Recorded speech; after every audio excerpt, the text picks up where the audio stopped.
Ferme ce site tout de suite parce qu'il est en train de te détruire. Dans notre cerveau, il y a quelque chose qui est bien installé. Et ça, depuis des années. C'est le circuit de récompense. C'est un système neurologique qui récompense les actions qui vont dans le sens des renforçateurs primaires. Manger, s'informer, s'économiser, dormir et bien sûr se reproduire. Lorsque vous faites quelque chose qui rentre dans ces critères-là, votre cerveau vous envoie un shot de dopamine. Et c'est là que tout dérape.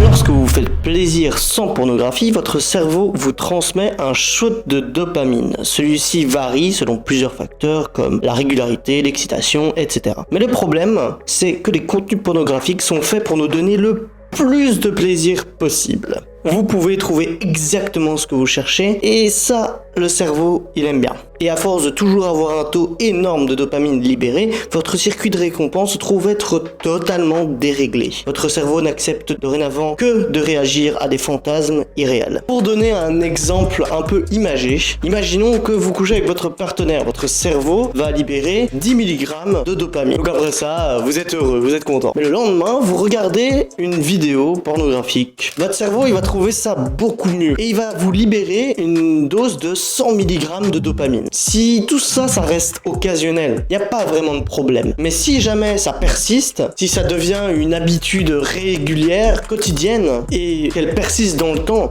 votre cerveau, il va se reprogrammer. Vous n'allez avoir du plaisir que quand vous allez atteindre ce stade des 100 mg de dopamine. Si par la suite, vous couchez avec votre partenaire et que vous avez ce fameux shoot de dopamine à 10 mg, eh bien, ça va paraître fade, insipide ou même dépourvu de saveur. Vous aurez donc beaucoup plus de mal à trouver un plaisir sexuel avec des personnes qui ne sont pas des sex symboles refaits ou même taillés et transformés à l'image pour paraître parfaits.